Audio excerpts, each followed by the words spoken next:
প্রিয় ছাত্রছাত্রীরা, আজকে আমি তোমাদেরকে এই ভিডিওর মাধ্যমে ক্লাস 9-এর ভৌতবিজ্ঞানের যে সমস্ত প্রশ্নগুলো দেওয়া হয়েছে 7 নম্বর স্কুল পেজ নম্বর 259, সেখানে যে সমস্ত প্রশ্নগুলো দেওয়া হয়েছে 7 নম্বর স্কুলের বিভাগ এ, বি এবং সি, অর্থাৎ গ্রুপ এ, বি এবং সি, এই তিনটে বিভাগে যে সমস্ত প্রশ্নগুলো দেওয়া হয়েছে সমস্ত প্রশ্নের উত্তর আমরা আলোচনা করবো আজকে এই ভিডিওর মাধ্যমে। তোমরা ভিডিওটা শুরু থেকে শেষ অবধি অবশ্যই দেখবে এবং চ্যানেল যদি নতুন হয়ে থাকে অবশ্যই তোমরা চ্যানেলটাকে সাবস্ক্রাইব করে রাখবে পরবর্তী যে স্কুলগুলো আছে সেগুলোর প্রশ্ন উত্তর পাওয়ার জন্য। এবং এর আগের যে স্কুলগুলো ছিল সেগুলোর প্রশ্ন উত্তর আমরা আলোচনা করে দিয়েছি, তোমরা প্লেলিস্ট থেকে সেই প্রশ্ন উত্তরগুলো পেয়ে যাবে, সেখান থেকে তোমরা সেই প্রশ্ন উত্তরগুলো দেখে নিও। আর আজকে আমরা আলোচনা করব এই 7 নম্বর স্কুল 259 নম্বর পেজ। এখানে বিভাগ গ্রুপ এ, বি এবং সি এর যে সমস্ত প্রশ্নগুলো আছে সমস্ত প্রশ্নের উত্তর আমরা আলোচনা করব। এবং এই প্রশ্ন উত্তরগুলো পিডিএফ তোমরা পরবর্তীতে আমাদের টেলিগ্রাম চ্যানেল থেকে পেয়ে যাবে। ডেসক্রিপশনে আমাদের টেলিগ্রাম চ্যানেলের লিঙ্ক দিয়ে দেওয়া হয়েছে, সেখানে তোমরা যুক্ত হয়ে যেতে পারো, তাহলে পিডিএফগুলো তোমরা সেখান থেকে পরবর্তীতে পেয়ে যাবে। 7 নম্বর স্কুল দেখো বলা আছে কি, গ্রুপ এ এর মধ্যে আমাদের 8টা প্রশ্ন আছে, 1 নম্বর করে 8 নম্বর দেওয়া আছে। একের দাগে বলা আছে কি, সঠিক উত্তরটি নির্বাচন করা। একের দাগের একের প্রশ্ন বলা হয়েছে দেখো যে এসটিপিতে 11 গ্রাম CO2 গ্যাসের আয়তন কত? এসটিপিতে 11 গ্রাম CO2 গ্যাসের আয়তন কত? তো এটা দেখো আমাদের অঙ্কটা করতে হবে কিভাবে। সেটা হচ্ছে CO2 এর আণবিক ভর কত আমরা জানি। CO2 এর আণবিক ভর সেটা হবে CO2 এর আণবিক ভর সেটা আমরা জানি, সেটা হচ্ছে এখানে 44 গ্রাম। তাহলে এসটিপিতে 44 গ্রাম CO2 এর আয়তন কত? এসটিপিতে 44 গ্রাম CO2 এর আয়তন, 44 গ্রাম CO2 এর আয়তন কত হবে? সেটা হবে আমাদের 22.4 লিটার হবে, 22.4 লিটার এটা হবে। তাহলে যে 11 গ্রামে কত, তাহলে অতএব ঐকিক নিয়ম আমাদের করতে হবে। তাহলে 44 গ্রাম CO2 এর আয়তন যদি 22.4 লিটার হয়, তাহলে 11 গ্রাম, তাহলে 11 গ্রাম সেটা কি হবে? 11 গ্রাম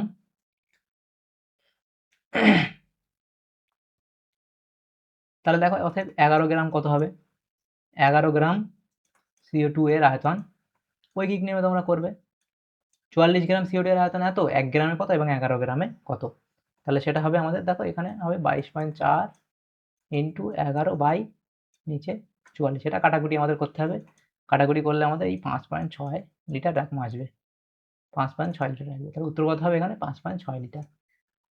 পরবর্তী প্রশ্ন দেখো 2 এর দাগে, 1 মিলিমোল NH3 গ্যাসের অণুর সংখ্যা, তাহলে সেটা হবে কত? 6.022 ইন্টু 1 মিলিমোল NH3 গ্যাসের অণুর সংখ্যা, তাহলে সেটা আমাদের হবে 6.022 ইন্টু 10 টু দি পাওয়ার 20, এটা হবে। এটা কি করে হবে দেখো, 1 মোল অণুর সংখ্যা কত হয়? এই 2 এর দাগের অঙ্কটা এখানে করে দিই। 1 মোল অণুর সংখ্যা সেটা কত? সেটা হচ্ছে 6.022 ইন্টু 10 টু দি পাওয়ার 23। তাহলে 1 মিলিমোল অর্থাৎ 1 মিলিমোল, তাহলে 1 মিলিমোল অণুর সংখ্যা কত হবে? 1 মিলিমোল মানে কি জানো তো? 10 টু দি -3, 10 টু দি -3। আর অণুর সংখ্যা কত হবে? তাহলে 6.022 ইন্টু 10 টু দি পাওয়ার 23 এটা থাকবে। সেই সাথে আমাদের আবার গুণ করতে হবে কি, এখানে 10 টু দি পাওয়ার -3 দিয়ে। তাহলে এটা করলে কি হবে? তিনটে এখানে 23টা আছে, তাহলে 3টে বাদ গেল, তাহলে কত হবে? 6.022 ইন্টু 10 টু দি পাওয়ার তাহলে 20 হবে, এতটি, সেটা হবে উত্তর আমাদের। পরবর্তী প্রশ্ন কি, একটি তরলে দুটি স্তরের মধ্যে ক্রিয়াশীল সান্দ্র বল স্তর দুটির আপেক্ষিক বেগ সেটা হবে হ্রাস করে। পরবর্তী প্রশ্ন কি, একটি নিরেট বস্তু জলে 4/5 অংশ নিমজ্জিত হয়ে ভাসে, বস্তুর ঘনত্ব হলো সিজিএস পদ্ধতিতে আমাদের করতে বলা হয়েছে। তাহলে দেখো এখানে 4/5, তাহলে আমরা কি জানি? বস্তুর ঘনত্ব সমান সমান কি হবে? নিমজ্জিত বস্তুর ঘনত্ব সমান সমান কি হবে?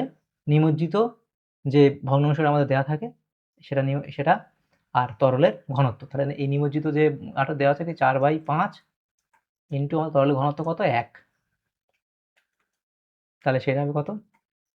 4/5। 4/5টাকে যদি আমরা ভাগ করি এভাবে, তাহলে কত আসবে? 5 গেল না, 0, তাহলে পয়েন্ট দিয়ে একটা 0 নিলাম, 5, 8, 40, তাহলে 0.8 গ্রাম পার সেন্টিমিটার কিউব হবে। তাহলে অপশন ডি হবে সঠিক উত্তর। এর পরবর্তী প্রশ্ন কি হবে? 5 দাগের প্রশ্ন, ধোঁয়া হলো একটি, তাহলে ধোঁয়া হলো একটি, এখানে হবে কঠিন এরোসল। পরবর্তী প্রশ্ন কি? পরবর্তী প্রশ্ন হলো যে দুটি দ্রবণ এ ও বি এর পিএইচ যথাক্রমে 2 ও 4, তাহলে এ এর হচ্ছে 2, বি এর হচ্ছে 4, তাহলে কি হবে? এ দ্রবণটি বি দ্রবণ অপেক্ষা দ্বিগুণ আলমিক, তাহলে এ দ্রবণটি বি দ্রবণ অপেক্ষা দ্বিগুণ আলমিক। তাহলে দেখো এখানে তো আমাদের কি বলা আছে, এ দ্রবণটি বি দ্রবণ অপেক্ষা দ্বিগুণ আলমিক, তাহলে ও আচ্ছা, আগে একটা প্রশ্ন বাদ গেছে আমাদের, এটা প্রদত্ত কোনটি লঘু ও শীতল HNO3 এর সঙ্গে বিক্রিয়া করে H2 উৎপন্ন করে, তাহলে সেটা এখানে হবে Mn, অপশন ডি। পরবর্তী প্রশ্ন দেখো, এটা যেটা ছিল এটা এটা তাহলে কোনটা হবে সঠিক উত্তর? এটা আমাদের সঠিক উত্তর যেটা হবে সেটা আমাদের এখানে হবে এ দ্রবণ বি দ্রবণ অপেক্ষা 100 গুণ বেশি আলমিক। 100 গুণ কি বলা হয়েছে এটা? এ দ্রবণ বি দ্রবণ অপেক্ষা 100 গুণ বেশি আলমিক,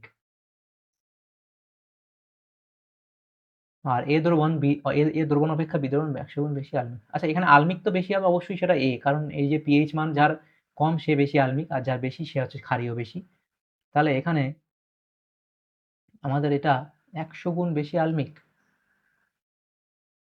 দেখো তাহলে আমাদের কোনটা সঠিক হবে? সেটা হচ্ছে আমাদের সঠিক হবে বি এরটা সঠিক হবে, যে এ দ্রবণ বি দ্রবণ অপেক্ষা 100 গুণ বেশি আলমিক। এর পরবর্তী প্রশ্ন দেখো বলা হয়েছে কি, যে এম ও 4m ভরের দুটি বস্তুর গতিশক্তির অনুপাত 3:1 হলে তাদের ভরবেগের অনুপাত কত? তাহলে ভরবেগের অনুপাত কত হবে? তাহলে তাদের ভরবেগের অনুপাত কত হবে? দেখো এই যদি এই অঙ্কটা আমাদের করতে হয়, 3 এর দাগের অঙ্কটা, m ও 4m, সেখানে এখানে আছে কত? 3:1। তো এখানে আমি তোমাদের দেখিয়ে দিই অঙ্কটা, লাস্ট যেটা ছিল। তাহলে আমরা জানি ভরবেগ p সমান কি জানি আমরা? আমরা জানি ভরবেগ p সমান √2m ইন্টু e। এবার যেখানে ই হচ্ছে গতিশক্তি, সেটা আমরা জানি। তাহলে প্রথম বস্তুর ভরবেগ p1, সেটা কত? 2, আর m এর জায়গায় কত হবে? সেটা হচ্ছে এখানে শুধু m, তাহলে 2 ইন্টু m ইন্টু গতিশক্তি ই বলা 3:1 ছিল, তাহলে এটা হবে, তাহলে 3 দুগুণ 6m হলো। দ্বিতীয় বস্তুর ক্ষেত্রে p2 সেটা কত হবে?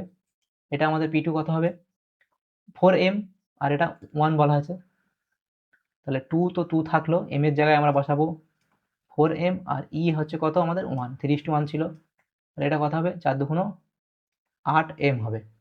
তাহলে p1 হলো এত, p2 হলো এত, তাহলে এদের ভরবেগের অনুপাত, তাহলে এর প্রথম বস্তুর ভরবেগ এই p1, দ্বিতীয় বস্তুর ভরবেগ p2, তাহলে p1:p2 তাহলে কত হবে? p1:p2 কি হবে? √6m হবে একটা p1, আর √8m হবে p2। √m কেটে দিলাম আমরা, তাহলে ওপরে কি পড়ে থাকে? √6, নিচে পড়ে থাকে √8। এটাকে যদি আমরা একটু কাটাকুটি করি, তাহলে √6টাকে আমরা কিভাবে লিখতে পারি? দেখো √6টাকে আমরা √3 ইন্টু √2 লিখতে পারি, আর এটাকে আমরা কি লিখতে পারি? √4 ইন্টু √2। আচ্ছা, √4 মানে আমরা কিন্তু 2 লিখতে পারি, 2√2 লিখতে পারি। এখানে √2 কেটে দিলাম, তাহলে √3/2 আমাদের উত্তর হবে √3/2, অর্থাৎ √3/2, অর্থাৎ √3:2 হবে আমাদের সঠিক উত্তর। √3:2 কোথায়? √3:2 তো নাই এর মধ্যে। অনুপাত হবে √3:2, আচ্ছা এখানে √3:2 হওয়ারই কথা, তো এখানে কোনো গোলমাল নিশ্চয়ই হয়েছে কোথাও। √6 মানে √3, এখান থেকে 8টাকে যদি আমরা লিখি 4 × 2, তাহলে 4 তো বেরিয়ে আসবে 2√2, হ্যাঁ √3/2 তো হবে। 4 দুগুণ 8, 3 দুগুণ 6। তো এখানে এখানে কোনো অপশানে কোনো মনে হয় ভুল হয়েছে, অপশানে কোনো একটা ভুল হয়েছে, তো এখানে √3:2 উত্তর হবে। এটা তাও তোমাদের ক্লাস শেয়ার থেকে একবার তোমরা দেখে নিও অঙ্কটা। পরবর্তী প্রশ্ন কি আছে দেখো, বি এর দাগের গ্রুপ বি, সেখানে যে প্রশ্নগুলো আছে সেটা হচ্ছে 2 এর দাগের প্রশ্ন। নিম্নলিখিত প্রশ্নগুলি অতি সংক্ষিপ্ত উত্তর দাও, বিকল্প প্রশ্নগুলি লক্ষণীয়। প্রথম প্রশ্ন সত্য বা মিথ্যা লেখো। এসটিপিতে একটি গ্যাসের 44/8 লিটার আয়তনের ভর 56 গ্রাম, গ্যাসটির সংকেত হলো NH3, তাহলে এটা আমাদের কি হবে? এটা এখানে আমাদের মিথ্যা বলা হয়েছে, এটা আমাদের মিথ্যা বলা হয়েছে। পরবর্তী প্রশ্ন কি যেটা বলা হয়েছে দেখো, ব্যারোমিটারের পাঠ হঠাৎ কমে গেলে কি বোঝা যায়? ব্যারোমিটারের পাঠ হঠাৎ কমে গেলে কি বোঝা যায়? যে ঝড় হওয়ার সম্ভাবনা আছে, ঝড় হওয়ার সম্ভাবনা আছে। দুয়ের দাগে লিখবে ঝড় হওয়ার সম্ভাবনা আছে। অথবা দিয়ে প্রশ্ন, কোন উষ্ণতায় তরলের পৃষ্ঠটান শূন্য হয়ে যায়? তাহলে কোনটা হবে? সংকট, তরলের সংকট উষ্ণতায়, তরলের সংকট উষ্ণতায়। পরবর্তী প্রশ্ন, 2 মিটার দীর্ঘ কোনো তরল 2 মিটার দীর্ঘ কোনো তারের দৈর্ঘ্য বৃদ্ধি 0.2 সেন্টিমিটার হলে অনুদৈর্ঘ্য বিকৃতি কত হবে? তাহলে অনুদৈর্ঘ্য বিকৃতি কত হবে? তাহলে আমরা অনুদৈর্ঘ্য বিকৃতি সমান কি জানি? অনুদৈর্ঘ্য বিকৃতি, অনুদৈর্ঘ্য বিকৃতি সমান আমরা কি জানি? দৈর্ঘ্য বৃদ্ধি বাই দৈর্ঘ্য বৃদ্ধি ভাগ কি হয়? প্রাথমিক দৈর্ঘ্য, প্রাথমিক দৈর্ঘ্য। তাহলে দৈর্ঘ্য বৃদ্ধি কত? তাহলে দৈর্ঘ্য বৃদ্ধি কত এখানে দেখো আমাদের আছে 0.2 সেন্টিমিটার, আর প্রাথমিক দৈর্ঘ্য কত ছিল? 2 মিটার। তাহলে 2 মিটারটাকে আমরা একেবারে সেন্টিমিটার করে লিখে নিই, হচ্ছে 200 সেন্টিমিটার। তাহলে এটা আমরা যদি কাটাকুটি করি তাহলে কত হবে? এই এটা হচ্ছে দেখো, এখানে এই দুটো শূন্যর জন্য আমরা এদিকে পয়েন্ট দূর তুলে দিই, 0.00, আচ্ছা এখানে 0.002 বাই নিচে 2। এবার এটা ভাগ করলে আমাদের কত আসবে? সঠিক উত্তর এখানে হবে 0.001, এটা হবে। তাহলে উত্তর কত হবে? 0.001। পরবর্তী প্রশ্ন দেখো, রূপোর আপেক্ষিক গুরুত্ব 10.5 হলে SI তে রূপোর ঘনত্ব কত? তাহলে SI তে রূপোর ঘনত্ব কত? তাহলে এই যে 4 দাগের প্রশ্ন, এটা কি হবে? SI পদ্ধতিতে ঘনত্ব সমান কি হবে? পুরো লিখছি না আমি, SI পদ্ধতিতে তোমরা লিখবি, SI পদ্ধতিতে ঘনত্ব সমান কত হবে? আপেক্ষিক গুরুত্ব ইনটু আপেক্ষিক গুরুত্ব ইনটু আপেক্ষিক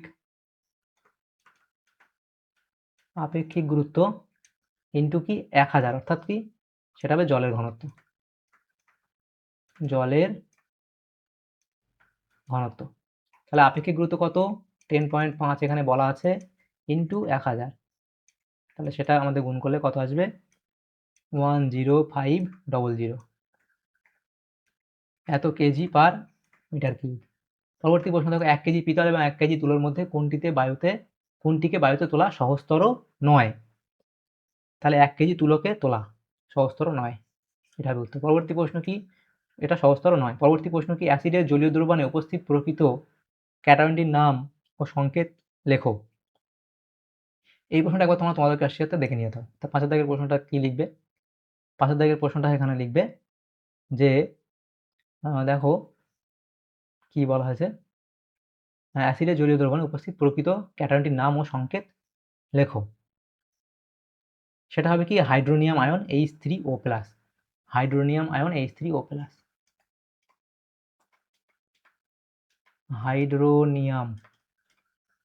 হাইড্রোনিয়াম আয়ন, তার সংকেত H3O+। পরবর্তী প্রশ্ন অথবা দিয়ে, AgNO3 দ্রবণ দ্বারা কোন অ্যাসিডকে শনাক্ত করা হয়? লিখবে হাইড্রোক্লোরিক অ্যাসিড,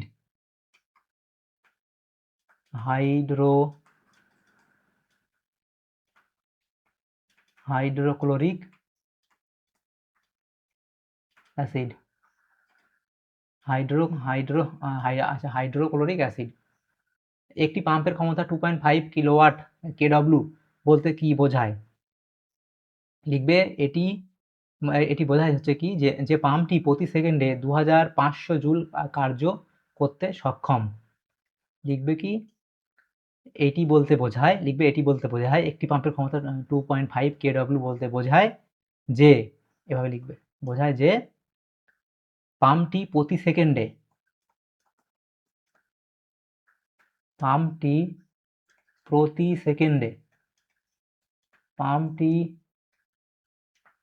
সেকেন্ডে 2500 জুল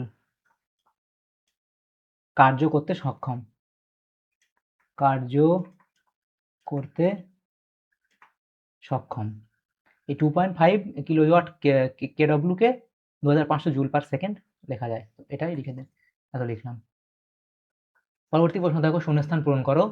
ইসলামে এখানে 2.5 কিলোওয়াট তো বলা, সেজন্য আমরা এখানে তো এইভাবে লিখতে হবে 2500 জুল কার্য করতে সক্ষম, এটা লিখলাম। পরবর্তী শূন্যস্থান পূরণ করা দেখো, ইমালসনে বিস্তৃত দশা ও বিস্তার মাধ্যম উভয়ই তরল, উভয়ই তরল। তো এই যে 5 দাগের এই 6 দাগেরটা, এটা তোমরা এটা লিখে দেবে যে যে পাম্পটি প্রতি সেকেন্ডে 2500 জুল কার্য করতে সক্ষম। এর পরবর্তী প্রশ্ন দেখো, গ্রুপ সি।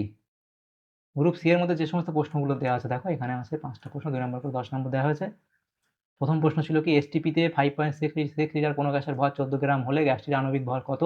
তাহলে আমরা জানি এসটিপিতে যে কোনো গ্যাসের 22.4 লিটার আয়তনের ভরই হলো তার আণবিক ভর। তাহলে 5.6 লিটার গ্যাসের ভর কত? 14 গ্রাম এখানে দেওয়া আছে। এবং 1 লিটার গ্যাসের ভর কত হবে এবং 1 লিটার গ্যাসের ভর কত, ঐকিক নিয়মে করলে এটা উত্তর হবে। পরবর্তী প্রশ্ন, 30 ডিগ্রি সেন্টিগ্রেড উষ্ণতায় স্পেলিং ঠিক করবে। 30 ডিগ্রি সেন্টিগ্রেড উষ্ণতায় 30 ডিগ্রি সেন্টিগ্রেড উষ্ণতায় 25 গ্রাম জলে 10 গ্রাম কোনো লবণ দ্রবীভূত হলে ওই উষ্ণতায় লবণটির দ্রাব্যতা কত?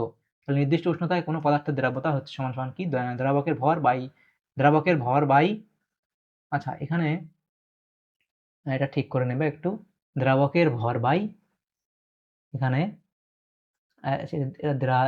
প্রথমটা হবে দ্রাব্যের ভর, দ্রাব্যের ভর বাই দ্রাবকের ভর ইন্টু 100। তাহলে দেখো দ্রাব্যের ভর কত, এখানে 10 গ্রাম, দ্রাবকের ভর হচ্ছে 25 গ্রাম, তাহলে দ্রাব্যতা সমান সমান 10 বাই 25 ইন্টু 100, সেটা উত্তর কত হবে 40। এর পরবর্তী প্রশ্ন কি, অথবা দিয়ে প্রশ্ন, কোলয়েডীয় দ্রবণে টিন্ডাল প্রভাব দেখা যায় কেন, সেটা এমনি লিখবে। পরবর্তী প্রশ্ন, একটি ইঞ্জিনের ক্ষমতা 10 কেডব্লিউ এবং 200 কেজি ভরের একটি বস্তুকে 40 সেন্টিমিটার উঁচুতে তুলতে তার কত সময় লাগবে? এখানে কি কি দেওয়া আছে দেখো, ইঞ্জিনের ক্ষমতা পি সমান সমান 10 কেডব্লিউ, তাহলে সেটাকে আমরা কি করব, সেটাকে এই যে joule per second, 10,000 joule per second আসবে, এটাকে জুল পার সেকেন্ডে এখানে আমরা কিলোওয়াটকে এভাবে লিখব। তার পরবর্তী প্রশ্নে কেডব্লিউকে এভাবে লিখব। পরবর্তী প্রশ্নে বস্তুর ভর সমান সমান 200 কেজি আর উচ্চতা এইচ সমান সমান 40 সেন্টিমিটার, সেটাকে মিটারে নিয়ে যাব। অভিকর্ষ স্তর 9.8 মিটার পার সেকেন্ড স্কয়ার ধরবো, এটা আমরা 10ও ধরতে পারি। তাহলে আমরা জানি কৃতকার্য ডব্লিউ সমান সমান mg ইন্টু এইচ এবং ক্ষমতা পি সমান সমান কৃতকার্য বাই সময়। তাহলে দেখো এখানে যে সূত্র অনুযায়ী আমরা কি লিখতে পারি, দেখো এখানে যদি এদের ক্ষমতা পি সমান সমান কৃতকার্য বাই সময় টি, তাহলে এই টিটা যদি আমি এখানে লিখে নিই, আগে একবার তোমাদের দেখিয়ে দিই এটা, এই যে তাহলে টি সমান সমান কি, ডব্লিউ বাই পি, এটা হচ্ছে। এবার এই ডব্লিউর জায়গায় কত বসাবো, mg ইন্টু এইচ লিখবো, আর নিচে পি তো পি আছে, তাহলে এটা আমরা এভাবে লিখবো, এভাবে লিখে ভ্যালুগুলো বসালে আমাদের উত্তর এরকম একটা আসবে। এই যে এবার দেখো এইটা একটা আসছে আমাদের উত্তর, কিন্তু যদি আমরা এই 9.8টাকে 10 ধরে নেই, এই যে 10 ধরে নিই, 9.8টাকে যদি আমরা 10 ধরে নিই, এই যে 9.8টাকে 10 ধরে করলে 0.08 আমাদের এরকম একটা আসবে। তো এটা করবে। এর পরবর্তী প্রশ্ন কি, বৃষ্টির ফোঁটা সর্বদা গোলাকার হয় কেন, সেটা লিখবে। পরবর্তী, তাহলে এই অবধি তোমরা লিখে দেবে। পরবর্তী প্রশ্ন দেখো, এই অবধি তোমরা লিখে দেবে। পরবর্তী প্রশ্ন, জিঙ্কের সঙ্গে ঠান্ডা ও অতিলঘু HNO3 এর বিক্রিয়ায় কি ঘটে, সমীকরণ সহ লেখো। তার সমীকরণ তোমরা দেবে। এর পরবর্তী প্রশ্ন অথবা দিয়ে প্রশ্ন, উত্তপ্ত কপারের উপর দিয়ে HNO3 বাষ্প চালনা করলে কি ঘটে, সমীকরণ সহ লেখো, এই অবধি লিখবে। তাহলে আমাদের এখানে দেখো বিভাগ ক, খ এবং গ এর মধ্যে যে সমস্ত প্রশ্নগুলো ছিল ক্লাস 9 এর যে প্রশ্নগুলো ছিল ভৌতবিজ্ঞানের, সেগুলো আমরা আলোচনা করলাম।